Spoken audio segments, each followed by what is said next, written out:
날마다 주님의 평안이 함께 있기를 소원합니다. 네. 좀 요즘에 그 평안의 인사가 얼마나 또 절실히 필요한지 모르겠습니다. 날마다 여러분, 하나님께서 여러분 돌보시고 함께 하실 줄 믿습니다. 여러분, 예수님을 잘 믿는다는 것은 어떤 것을 말하는 것일까요? 예수 잘 믿는 사람이란 어떤 사람일까요? 다양하게 대답을 할 수가 있겠는데요. 어떤 사람은 열심히 기도하는 것이 잘 믿는 것입니다 하는 사람도 있을 거고요. 열심히 말씀을 공부하는 것입니다 라는 사람도 있을 거고요. 열심히 찬송하는 것입니다. 하나님을 찬양할 때 손을 들고 이렇게 하나님을 찬양하는 것입니다. 그런 사람도 있을 거고요. 또 봉사하는 것입니다. 또 열심히 헌금하는 것입니다. 다양한 대답이 있을 것입니다. 물론 다 좋은 일이지만 그렇다면 하나님의 기준은 무엇일까? 하나님의 기준은 조금 다릅니다. 그것은 정말 하나님께 감사해서 나오는 결과인 것이고요. 정말 하나님의 기준, 우리가 하나님을 잘 믿고 있고 우리의 신앙이 좋은 신앙이다 라고 했을 때 하나님의 기준이 우리의 생각과 조금 다르다라는 거예요. 우선은 그의 가정에서부터 평가를 받는다는 것입니다. 부모를 사랑했는지, 자녀를 사랑으로 대했는지, 말로만 한 것이 아니라 삶으로 나타내고 있는지 보고 계신다는 거고요. 그리고 또 직장과 사회생활에서 또 평가를 받게 된다는 거예요. 능력의 차원이 아니라 인격에 대한 것입니다. 남에게 신뢰받고 존경을 받고 있는 사람인지, 그 사람이 정말 예수 잘 믿는 사람이야 라고 내가 듣고 있는지, 그의 사람됨이 남들에게 정말 예수 믿을 마음을 불러일으키고 있는지, 그것을 통해 또 하나님께서 우리를 보고 계신다는 것입니다. 굉장히 좀 두려운 말씀이죠. 그래서 저 사람을 보니 나도 예수 믿어야겠다 이런 마음이 우러나게 해준다면 이 사람이 참 믿음의 사람이라는 것이에요. 우리 아버지를 보니 나 예수 믿어야겠다 이런 마음이 우러나야 참 믿음의 사람이라고 볼 수가 있다는 것입니다. 참 두려운 말씀이죠. 저도 참 이 말씀에 부끄럽고 연약한 자가 아닌가 그런 생각을 하게 됩니다. 자, 하나님은 우리에게 말씀하세요. 예배만 드리는 성도가 아니라, 그리고 또 기도한다고 그게 다가 아니라고 우리에게 말씀을 하고 계세요. 그러면 어떻게 해야 되나요? 진정으로 예배를 드린다고 한다면, 진정으로 우리가 기도한다고 하고 있다면 가정에서부터 열매를 맺어야 한다는 것이죠. 그리고 직장과 사회 속에서 우리가 그리스도의 향기를 품어야 한다는 것이에요. 자, 여러분, 장로교회 창시자가 이제 칼빈이라는 사람이 있어요. 칼빈 목사님께서 이런 말을 했죠. 하나님이 제물을 바치게 하는 목적은 외형적인 의식을 보시지 않는 게 아니다. 오직 이 바치는 것을 통하여 회개와 믿음과 진실성을 가지게 하시려는 것이다 라고 말씀하고 있습니다. 우리가 바쳐지는 것을 통해 혹시 예배나 그런 예물을 통해서 이 자체를 하나님께서 보시는 것이라기보다는 이것을 통해서 진실된 회개와 믿음과 진실성을 보시고자 하신다는 것이죠. 그 상징으로 드려지는 것이 예배이고 예물이라는 거예요. 그래서 우리는 정말 깊이 생각해야 합니다. 어떻게 하면 우리가 예수님처럼 살 수 있을까? 생각해야 돼요. 이런 생각을 가진 사람이 정말 예수 믿는 사람이라는 거죠. 이런 생각이 없으면 자신을 돌아봐야 하는 것입니다. 그래서 예수님 우리에게 따지고 계십니다. 너의 믿음이 살아있느냐 아니면 죽은 믿음이냐 우리에게 따지고 계세요. 자, 오늘 말씀의 제목은요, 미가와 산 믿음의 꿈입니다. 살아있는 믿음을 말하고 있는 것이죠. 하나님은 우리에게 묻고 계세요. 너는 살아있는 믿음을 가졌느냐? 묻고 계십니다. 하나님은 믿는 자를 통해 역사하십니다. 그리고 믿는 자에게 그 약속을 이루어 주십니다. 여러분, 사랑하는 성도 여러분, 살아있는 믿음을 우리가 소유할 수 있기를 소원합니다. 자, 오늘 먼저 미가서의 말씀은 첫째 이렇게 묻고 있어요. 무엇을 가지고 하나님께 경배할까? 자, 이런 물음을 가지게 된 배경이 있습니다. 왜 이런 물음을 가지고 있는 것일까요? 오늘 미가서가 기록된 때가 주전 8세기 때인데요. 그 북왕국 이스라엘이 이제 아수르에 의해서 멸망에 임박해 있어요. 예, 그래서 미가 선지자는 그것을 보게 됩니다. 북왕국 이스라엘의 멸망을 보게 돼요. 우리나라로 치자면 북한이 멸망하는 것을 보게 되는 거예요.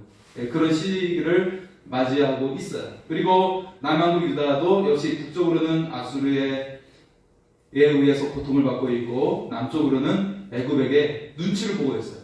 예, 애굽에 소유된 나라가 아닌데도 불구하고 눈치를 보고 있는 거예요. 왜냐하면 연약한 나라니까.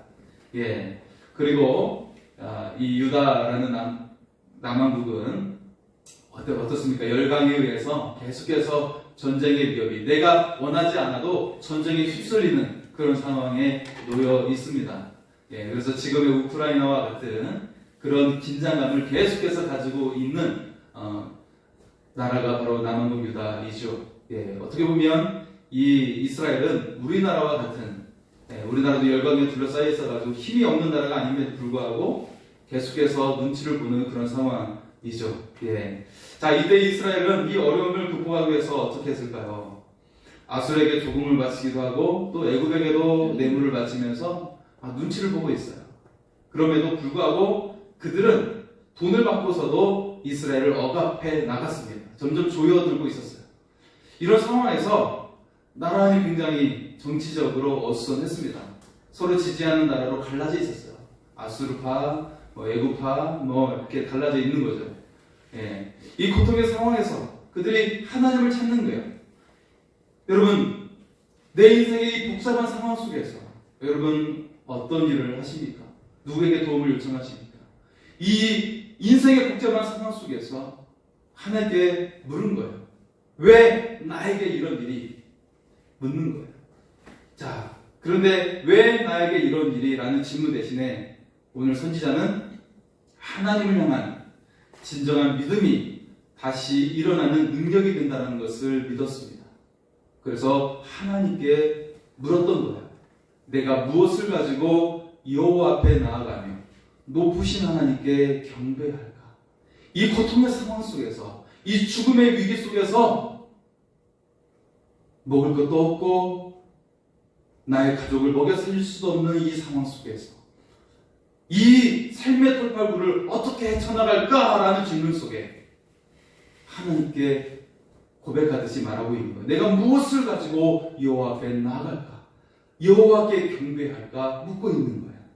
자, 이 질문에 사람들은 다음과 같이 세 가지 재물을 생각했다는 거예요. 어떤 재물입니까? 첫 번째 재물은 1년 된 송아지예요.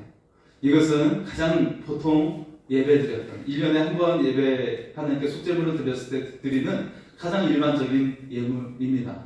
그래서 특별하지도 않고 부족하지도 않는 그런 재물이죠. 자, 두 번째 생각했던 재물은 천천의 순양이나 만만의 강물 같은 기름이에요. 네, 엄청난 수많은 재물을 의미하는 것이죠. 이른바 우리가 말하고 있는 많은 헌금과 희생, 봉사 그런 것을 말하고 있는 거예요. 그래서 40일 특별 새벽 기도를 쌓기도 하고 좋은 거예요. 여러분, 좋은 겁니다. 나를 단련시키는 하나님께 나아가는. 그리고 1000번 기도를 드리고 1000번 기도. 1000번 기도 운동을 하는 사람들 있죠. 네, 그런 의미를 이야기하는데요. 자, 세 번째 재물은 무엇입니까? 좀 충격적인 게 나오죠. 세 번째가 뭐예요? 마다들을 제물로 바치는 거예요. 이런 생각까지 하나? 당시 가나안의 우상 중에 몰렉이라는 신은 자녀를 불에다 바치는 것이죠. 네, 굉장히 잔인한 종교였습니다. 그런데 이 말씀은 한나가 기도로 낳은 아들 사무엘을 성전에 쓰임받도록 하나님께 서원을 드렸어요. 그런 의미라고 볼 수 있죠. 특히 여러분, 유월절이 언제 드려지게 되나요? 애굽의 10번째 재앙에서 유월절을 드리게 돼요. 애굽의 10번째 재앙이 무엇이죠? 장자의 재앙. 모든 첫 태생이 사람으로부터 시작해서 가축에 이르기까지 모두 다 진멸되는, 그래서 모든 가정의 통곡소리가 나게 되었던 재앙이 장자의 재앙. 그런데 하나님을 믿었던 이스라엘은 그 죽음이 뛰어넘었죠. 6월절에 어린 양의 피로 뛰어넘었어요. 예수님의 보혈의 피를 상징하는 것입니다. 네. 그래서 이때 하나님은 내가 너희의 그 첫 태생을 살렸으니 모든 첫 태생이 나의 것이다, 나에게 속한 것이다 라고 말씀을 했죠. 여러분, 마다들은 첫 열매로서 가장 값진 것을 의미하고 있는 거예요. 나에게 가장 귀한 것을 의미하고 있는 것인데, 그런데 이 세 가지의 재물을 하나님께서 어떻게 하신다고요? 좋아하시지 않는다는 거예요. 하나님께서 받지 않으시겠다고 하는 거예요. 왜냐하면 이런 의식이 나쁜 것이 아니라 그들의 마음이 떠나 있기 때문이라고 말씀하고 있어요. 그들의 삶이 하나님이 없다는 거예요. 여러분, 실제로 이스라엘이 어떤 속죄제물과 송아지를 바치는 것, 혹은 어떤 기름과 또 많은 제물을 바치는 것이랄지, 그런 하나님을 향한 6월절의 제사, 그런 것들이요 성실히 지켰던 때가 얼마 되지 않아요. 수많은 왕들이 있었지만 많지가 않았다라는 거예요. 몇몇 왕에 의해서 주관되어질 때 제외하고는 그렇게 이들이 성실하게 지키지 않았습니다. 그런데 지금 죽을 게 놓여 있으니까 무엇으로 하나님께 나아갈까라고 하나님께 물어보게 된 거예요. 살려달라는 것이죠. 살려달라는 거예요. 자, 그래서 하나님은 하나님께서 원하시는 산 믿음에 대해서 말씀하고 계십니다. 네, 하나님께서 원하시는 산 믿음이 있다.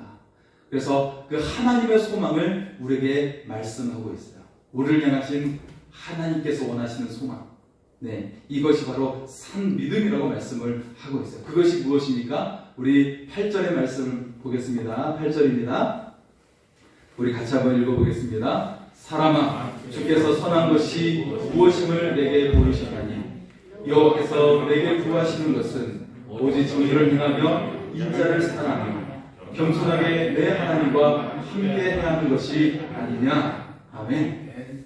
자, 하나님께서 원하시는 산 믿음의 그 세 가지를 소개하고 있는데요. 첫째는 정의를 행하는 것, 둘째는 인자를 사랑하는 것, 그리고 세 번째는 겸손히 하나님과 함께하는 것입니다.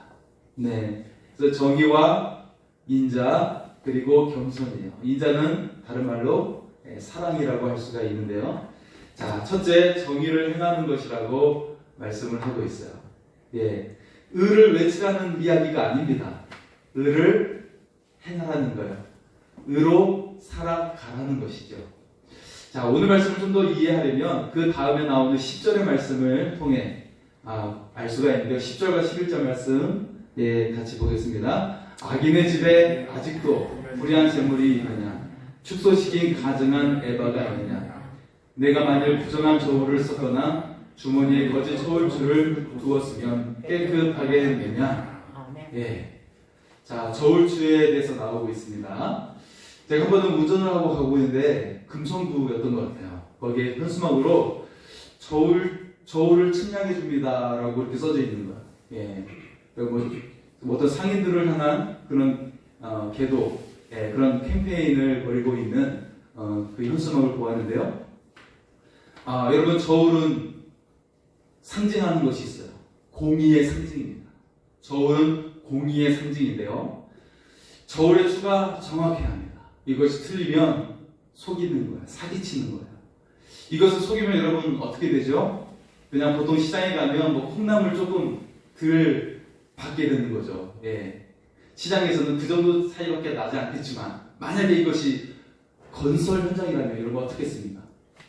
이 저울추가 건설 현장이라면 여러분 어떻게 될 것 같아요? 여러분, 삼풍백화점이 왜 무너졌죠? 서울 강남에 1988년도에 세워졌어요. 그리고 6년 뒤에 1984년에 무너졌어요. 예, 제가 이 현장에 가까이 가다가 경찰에 저지를 받아가지고 근처에 가본 적이 있었습니다. 이때. 예. 자, 이때 사망자가 502명이 나왔어요. 우리나라 최대의 참사가 일어났죠. 자, 우리의 모든 삶에 정의가 바로 서야 된다는 거예요. 올바른 저울을 가져야 된다는 것입니다. 서양 사람들의 식당에 가보면 한 가지 특징이 있는데요. 햄버거 가게에도 저울이 놓여져 있다는 거예요. 그래서 거기에 쿼터 파운드라고 붙여 있는데요. 누구든지 의심이라거든 고기를 이리 가져오시오. 그래서 쿼터 파운드가 그렇게 나오나 안 나오나 달아보라고 달아보고 드십시오라는 그런 의미로 그 저울이 놓여져 있습니다. 예, 이처럼 우리의 모든 삶 속에는 공의, 올바른 저울이 있어야 된다는 거예요. 왜냐하면 작게는 약간 몇 푼의 동전의 차이겠지만 크게는 수많은 사람을 목숨을 좌지우지할 수 있는 그런 심각한 일이 일어날 수 있기 때문에 그렇습니다. 자, 여러분 또 저울하면 생각나는 것이 또 한 가지가 있죠. 예, 저울하면 생각나는 공공기관이 있어요. 여러분 아십니까? 저울과 관련된 공공기관. 여러분 이 건물에는 여신상이 세워져 있어요. 눈을 가리고 있고 저울을 들고 있어요. 어디입니까? 법원이에요. 왜 법원 앞에 세워져 있는 이 여신상은 눈을 가리고 있을까요? 그리고 왜 저울을 들고 있을까요? 편견을 가지지 않겠다는 거예요.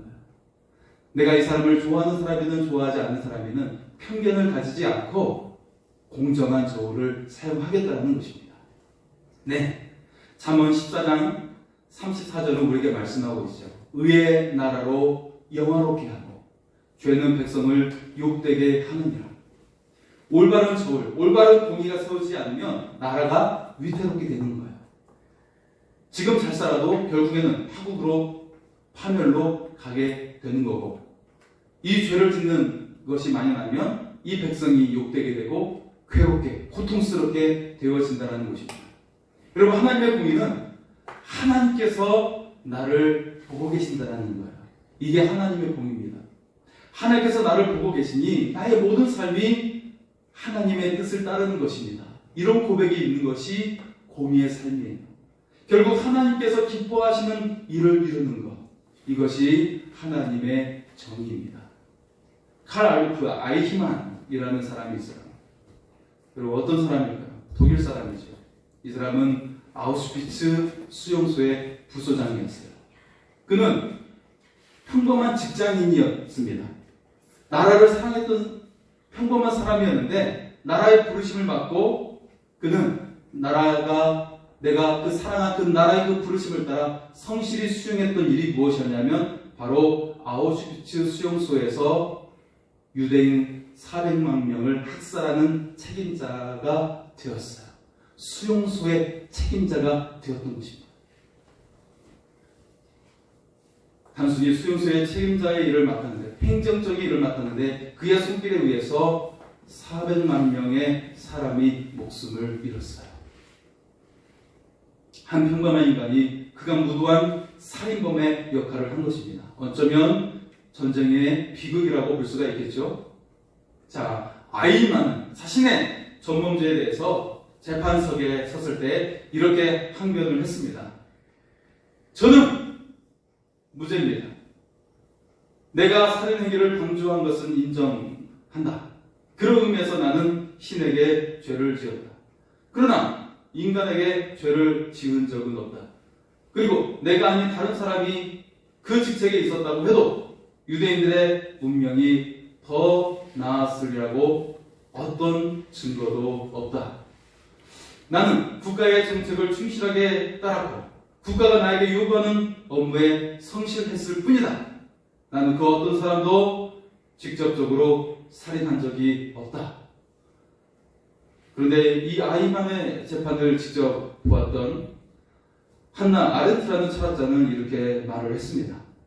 아이만 문제는 생각의 무능력, 다시 말해서 다른 사람의 입장에서 생각할 수 없는 사고의 무능력에 있다.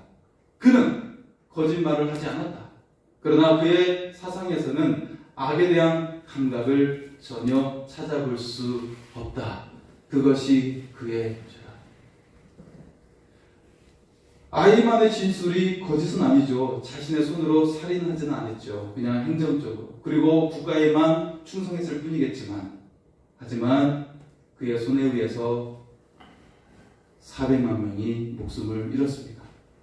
여러분, 우리에게 하나님은 공의를 요구하시는 하나님의 그 준엄한 명령이 무엇인지 생각해야 합니다. 여러분, 독일의 나치 세력을 떨쳤던 이유가 무엇이었을까요? 오히려 독일 사람들은 여러분 칸트의 철학처럼 정직한 사람들이에요. 경건한 사람들이 많아요. 여러분, 영국 사람과 독일 사람은 굉장히 차이가 큽니다. 그죠? 독일 사람은 굉장히 노는 걸 별로 안 좋아하고 운동 좋아하고 규칙적으로 생활하기 좋아하는 사람들이에요. 그들은 더 높은 이상을 추구하는 사람들이에요. 그래서 자연스럽게 그들의 그 이상을 수련해 줄 사람이 등장하게 됐죠. 바로 히틀러였습니다. 그들의 높은 이상을 추구해 줄 사람이라고 생각했어요. 한 교회를 제외하고서는 독일의 모든 교회가 히틀러를 지지했습니다. 반대했던 한 교회는 바로 디트리히트 보네포 목사님의 고백교회 한 교회뿐이었어요. 그리고 보네포 목사님은 수용소에서 마지막 생을 마감하게 되었죠. 결국 독일은 하나님의 뜻과 하나님의 공의를 몰랐던 것입니다. 아무리 많은 헌금을 하고 아무리 오래 교회를 출석해도 하나님의 공의 그리고 하나님이 어떤 분이신지 그 하나님의 속성을 잊어버리게 된다면, 그 하나님을 진정으로 모른 채 사랑만 강조하게 된다면 어떻게 되는 것입니까? 하나님은 원수를 사랑하고 전쟁을 반대하신다라고 하면서 그렇게 이 하나님의 사랑만 강조하면 여호와 증인처럼 되는 것입니다. 여호와 증인처럼 되는 거예요. 하나님의 시선으로 판단해야 합니다. 올바른 저울로 사람들을 똑같이 사랑할 수 있어야 합니다. 하나님께서 기뻐하시는 일을 우리가 할 수 있기를 소원합니다. 연약한 자를 일으켜주는 하나님의 사람이 될 수 있기를 소원합니다. 자, 둘째가 인자를 사랑하는 거예요. 여러분, 여기서 인자는 히브리어로 헤세드입니다. 헤세드는 하나님께서 이스라엘과 언약 관계를 맺었을 때 그 언약을 관계를 맺는 사랑을 이야기하고 있어요.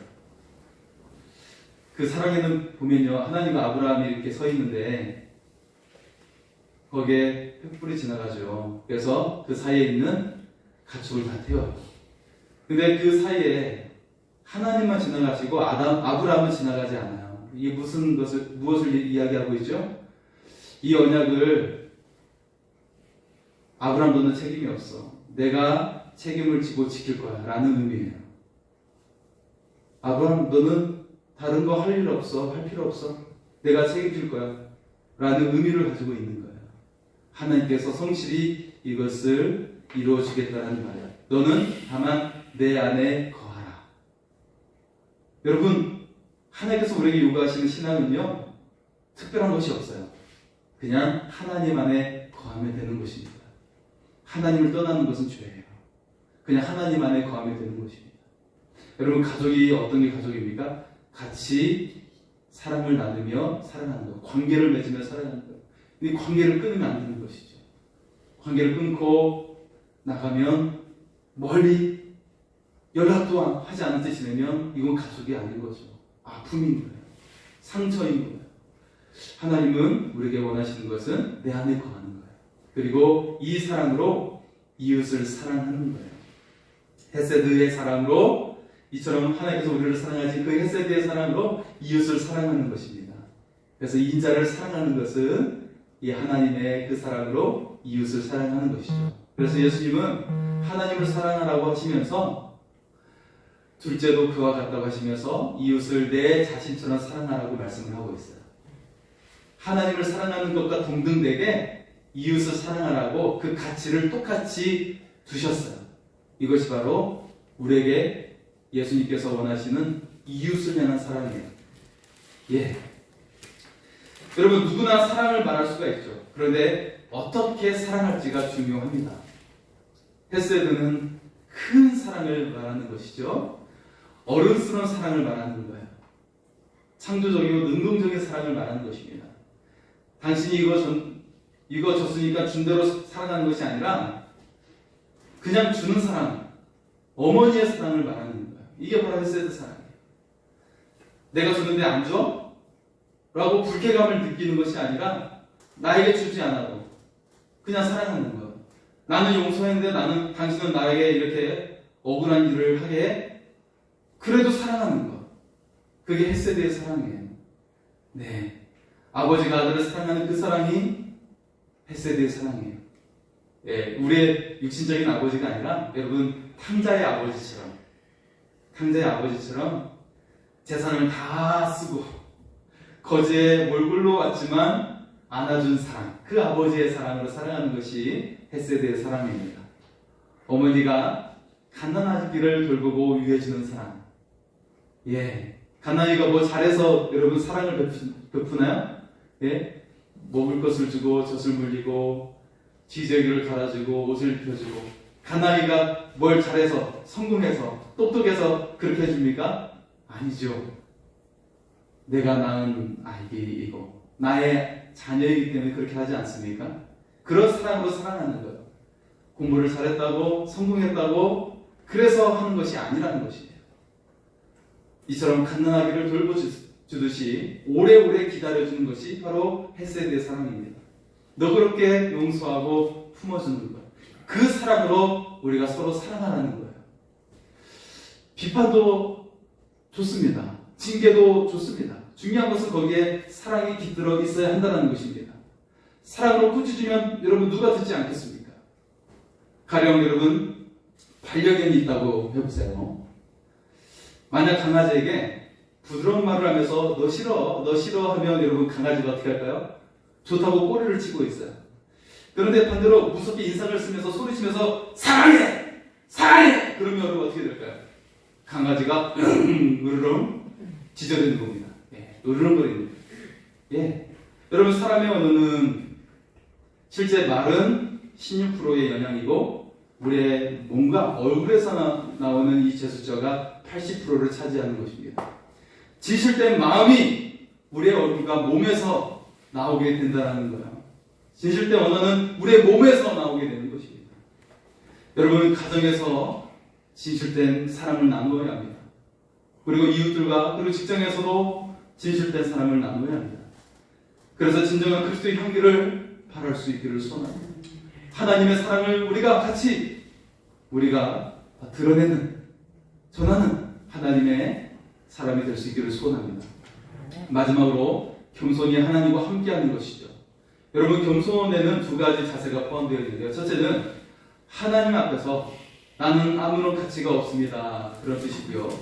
두 번째는요. 그럼에도 불구하고 나에게 하나님께서 어떻게 하셨는지 하나님께 감사하는 것. 이처럼 하나님께 그 감사하는 자세가 진정한 겸손이에요. 예. 나는 아무것도 아닙니다. 라는 것과 그리고 그 하나님께서 나에게 얼마나 많은 것을 하셨는지 감사합니다. 라고 하는 것. 이게 겸손이에요.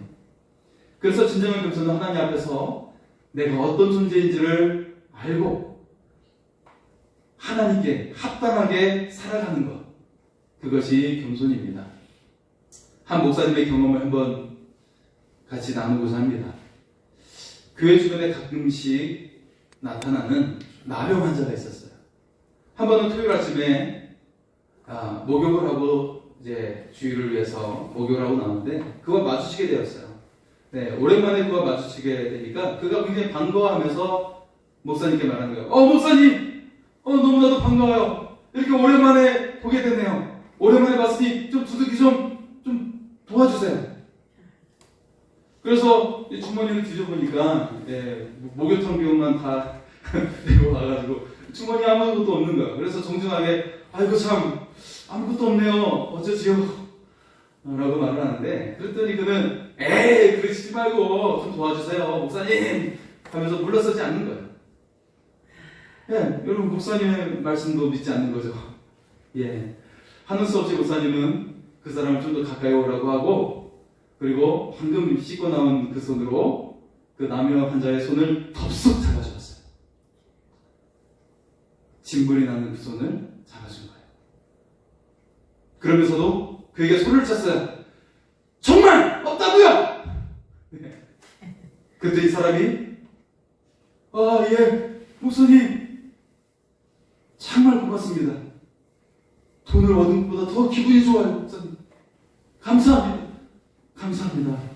그렇게 굽신거리며 가는 거예요. 못 받아도 괜찮다는 거예요. 사랑이 있으면 된다는 것입니다. 사랑이 있으면 된다는 거예요. 겸손이 있으면 된다는 것입니다. 우리에게 정말 필요한 것은 나를 낮추고 겸손히 안아주는 것입니다.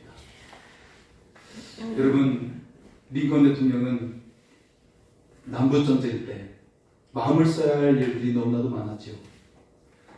답답한 일도 굉장히 많았어요. 그때마다 그는 늘 천막 속에 들어가 있으면서 기도를 했습니다. 그리고 그 기도 시간에는 문 앞에 하얀 손수건을 걸어 놓았어요. 이 하얀 수건이 걸릴 때에는 기도가 끝날 때까지 아무도 들어오지 말라는 표시였습니다. 답답하고 괴로울 때 무릎을 꿇었던 것입니다. 이처럼 하나님 앞에 의와 인자와 겸손을 다시 인정받는 그 자리에 있을 때 하나님께서 도와주신 것입니다. 여러분, 우리는 부유한 것을 바라지만 하나님께서는 우리에게 의를 원하고 계십니다. 우리는 번영을 위하지만 하나님은 겸손을 원하고 계십니다. 우리는 명예를 구하지만 하나님께서는 진실을 주시려고 하십니다. 우리는 강한 힘을 바라지만 하나님께서는 사랑을 주시려 하십니다. 우리는 능력과 지혜를 구하지만 하나님께서는 온유와 겸손과 순종의 사람이 되기를 바라십니다. 오늘 나의 시선을 하나님 시선에 맞출 수 있는 그런 산 믿음을 가질 수 있기를 원합니다. 나의 뜻을 하나님 뜻에 맞추는 산 믿음을 가지시기 바랍니다. 우리가 하려는 것보다 더 큰 역사를 이루시는 하나님의 손길이 함께 하실 줄 믿습니다. 하나님을 경외하는 믿음으로 우리가 인격이 굳게 서고 또 가정이 굳게 서고 또 이 나라가 굳게 설 줄 믿습니다. 이 시간 같이 찬양하며 나가겠습니다.